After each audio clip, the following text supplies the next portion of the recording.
Crime ಕಾರ್ನರ್ಗೆ ಸ್ವಾಗತ. ನಾನು ಉಮರ್ ಫಾರೂಕ್. ಮೊಹರಮ್ಮು ಎಲ್ಲ ಕಡೆಗೂ ಆಚರಣೆ ಮಾಡ್ತಾರೆ, ಆದರೆ ಉತ್ತರ ಕರ್ನಾಟಕ ಭಾಗದಲ್ಲಿ ಈ ಮೊಹರಂಗೆ ಹೆಚ್ಚಿನ ಮಹತ್ವ ಇದೆ. ಅಂದರೆ ತುಂಬ ದೊಡ್ಡ ಹಬ್ಬ ಇದು. ಇವತ್ತಿಗೂ ಸಹ ಹಿಂದೂ ಮುಸ್ಲಿಮರ ನಡುವಿನ ಭಾವೈಕ್ಯತೆ ಹಬ್ಬವಾಗಿ ಆಚರಣೆ ಮಾಡಲಾಗುತ್ತೆ. ಆದರೆ ಇದೇ ಮೊಹರಂ ಹಬ್ಬದಲ್ಲಿ ಪೀರ್ ಹಿಡಿಯೋ ಸಲುವಾಗಿ, ಅಂದರೆ ಅಲೈ ದೇವರು ಅಂತಾರಲ್ಲ, ಅದನ್ನು ಹಿಡಿಯೋ ವಿಚಾರದಲ್ಲಿ ಕೆಲವು ತಿಂಗಳುಗಳ ಹಿಂದೆ ಒಂದು ಗಲಾಟೆ ಶುರುವಾಗುತ್ತೆ.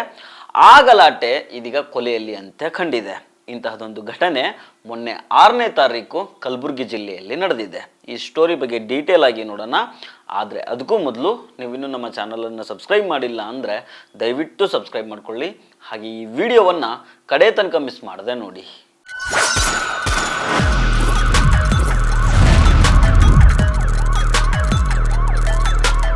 ಕಳೆದ ಕೆಲ ವರ್ಷಗಳಿಂದ ಮೊಹರಂ ಹಬ್ಬದಲ್ಲಿ ಅಲೈ ದೇವರು ಹಿಡಿಯೋ ಸಲುವಾಗಿ ಒಂದು ಗಲಾಟೆ ಶುರುವಾಗುತ್ತೆ.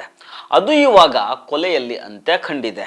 ಕಲಬುರಗಿ ಜಿಲ್ಲೆಯ ಕಮಲಾಪುರ ಪಟ್ಟಣದಲ್ಲಿ ಇಂತಹದೊಂದು ಘಟನೆ ನಡೆದಿದೆ. ಅನೀಫ್ ಸಾಬ್ ಇಲ್ಲಿ ಕೊಲೆಯಾಗಿರುವ ವ್ಯಕ್ತಿ ಹೆಸರು. ಪೀರ್ ಹಿಡಿಬೇಕು ಅನ್ನೋ ವಿಚಾರದಲ್ಲಿ ಕಮಲಾಪುರ ಪಟ್ಟಣದಲ್ಲಿ ಎರಡು ಕುಟುಂಬಗಳ ನಡುವೆ ಕಳೆದ ಕೆಲ ವರ್ಷಗಳಿಂದ ಜಗಳ ನಡೀತಾ ಇರುತ್ತೆ. ಇದರ ನಡುವೆ ಇತ್ತೀಚೆಗೆ ಒಂದು ಕ್ಷುಲ್ಲಕ ಘಟನೆ ನಡೆಯುತ್ತೆ. ಇದನ್ನೇ ಕಾರಣವಾಗಿ ಇಟ್ಕೊಂಡು ರಿಜ್ವಾನ್ ಅನ್ನೋ ಯುವಕ ಅನೀಫ್ ಸಾಬ್ರಿ ಅನ್ನೋರಿಗೆ ಚಾಕು ಹಾಕಿ ಕೊಲೆ ಮಾಡಿದ್ದಾನೆ. ಆಮೇಲೆ ಈ ರಿಜ್ವಾನ್ ತಾನೇ ಹೋಗಿ ಪೊಲೀಸರ ಮುಂದೆ ಸರೆಂಡರ್ ಆಗಿದ್ದಾನೆ. ಇಲ್ಲಿ ಆಗಿದ್ದೇನಂತಂದ್ರೆ, ಕಮಲಾಪುರ ಪಟ್ಟಣದ ಅನೀಫ್ ಸಾಬು ಕಳೆದ 35 ವರ್ಷಗಳಿಂದ ಮೊಹರಂ ಹಬ್ಬದಲ್ಲಿ ಪೀರ್ ಹಿಡಿಯೋ ಕೆಲಸ ಮಾಡ್ಕೊಂಡು ಬಂದಿರ್ತಾರೆ. ಆದರೆ ಕಳೆದ ಕೆಲ ವರ್ಷಗಳಿಂದ ಇವರನ್ನ ಪೀರ್ ಹಿಡಿಯೋದು ಬೇಡ ಅಂತ ಬಿಡಿಸಿ ರುಸ್ತುಂ ಕುರೇಶಿ ಅನ್ನೋರು ಹಿಡಿತಾ ಇರ್ತಾರೆ. ಇದೆಲ್ಲ ಆದಮೇಲೆ ಇನ್ನೊಂದು ಕಡೆ ಕಮಲಾಪುರ ಸಿಟಿಯಲ್ಲಿದ್ದ ದರ್ಗಾಕ್ಕೆ ಅನೀಫ್ ಸಾಬ್ ಕುಟುಂಬದವರು ಹೋಗಿ ದರ್ಶನ ಪಡಿತಾ ಇರ್ತಾರೆ. ಇದಿಷ್ಟೇ ಅಲ್ಲದೆ ದರ್ಗಾಗೆ ಬರೋ ಜನರಿಗಿದ್ದ ಒಂದಿಷ್ಟು ಸಮಸ್ಯೆಗಳಿಗೆ ಪರಿಹಾರ ಹೇಳಿಕೊಡೋ ಕೆಲಸ ಮಾಡ್ತಾ ಇರ್ತಾರೆ. ಈ ಮಧ್ಯೆ ಏನಾಗುತ್ತಂದ್ರೆ, ನೀವ್ಯಾಕ್ರಿ ಈ ದರ್ಗಾಕ್ಕೆ ಬರ್ತೀರಾ ಅಂತ ರುಸ್ತುಂ ಕುರೇಶಿಯ ಫ್ಯಾಮಿಲಿಯವರು ಮತ್ತೆ ಜಗಳ ತೆಗಿತಾರೆ.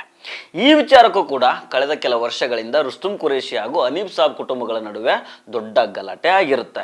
ಒಟ್ನಲ್ಲಿ ಎರಡೂ ಫ್ಯಾಮಿಲಿಗಳ ನಡುವೆ ಆಗಾಗ ಸಣ್ಣ ಪುಟ್ಟ ಕಿರಿಕು ಆಗ್ತಾ ಇರುತ್ತೆ. ಮೊನ್ನೆ ಡಿಸೆಂಬರ್ 6ನೇ ತಾರೀಕು ಏನಾಗುತ್ತಂದ್ರೆ, ಕಮಲಾಪುರ ಸಿಟಿಯಲ್ಲಿದ್ದ ಒಂದು ಪಾನ್ ಶಾಪ್ನಲ್ಲಿ ರುಸ್ತುಂ ಕುರೇಶಿಯ ಮಗ ರಿಜ್ವಾನ್ ಗುಟ್ಕಾ ತೆಗೆದುಕೊಳ್ಬೇಕು ಅಂತ ಹೋಗಿರ್ತಾನೆ.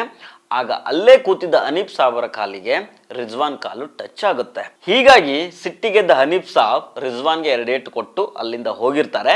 ಇನ್ನೊಂದು ಕಡೆ ಈ ರಿಜ್ವಾನ್ ಏನ್ ಮಾಡ್ತಾನಂದ್ರೆ, ಪೊಲೀಸ್ ಸ್ಟೇಷನ್ಗೆ ಹೋಗಿ ಅನೀಫ್ ಸಾಬರ ವಿರುದ್ಧ ಕಂಪ್ಲೇಂಟ್ ಕೊಡ್ತಾನೆ. ಹಿಂಗೆ ನಾನು ಅಂಗಡಿಗೆ ಹೋಗಿದ್ದೆ, ಆಗ ಸ್ವಲ್ಪ ಕಾಲು ಟಚ್ ಆಗಿದ್ದಕ್ಕೆ ಅನೀಫ್ ಸಾಬ್ರು ನನಗೆ ಹೊಡೆದು ಬಿಟ್ರು ಅಂತ ಪೊಲೀಸರ ಮುಂದೆ ಹೇಳ್ಕೊಂಡಿರ್ತಾನೆ. ಆಗ ಪೊಲೀಸರು ಅನೀಫ್ ಸಾಬ್ರನ್ನ ಸ್ಟೇಷನ್ಗೆ ಬರೋದಕ್ಕೆ ಹೇಳಿರ್ತಾರೆ. ಅದರಂತೆ ಅನೀಫ್ ಸಾಬ್ ತಮ್ಮ ಬೈಕ್ ಮೇಲೆ ಪೊಲೀಸ್ ಸ್ಟೇಷನ್ಗೆ ಹೋಗುವಾಗ ಈ ರಿಜ್ವಾನ್ ಆಟೋದಲ್ಲಿ ಬಂದು ಅನೀಫ್ ಸಾಬ್ರ ಬೈಕ್ಗೆ ಗುತ್ತಾನೆ.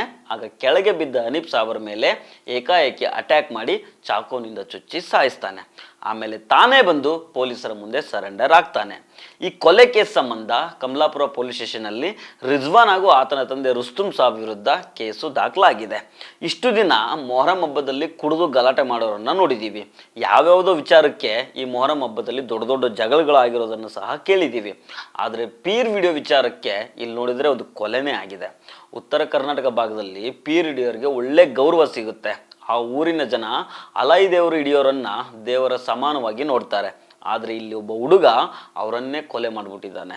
ಸೊ ಫ್ರೆಂಡ್ಸ್, ಇದು ಇವತ್ತಿನ ಕ್ರೈಮ್ ಕಾರ್ನರ್. ಮತ್ತೆ ಭೇಟಿ ಆಗ್ತಿರೋಣ. ನಮಸ್ಕಾರ.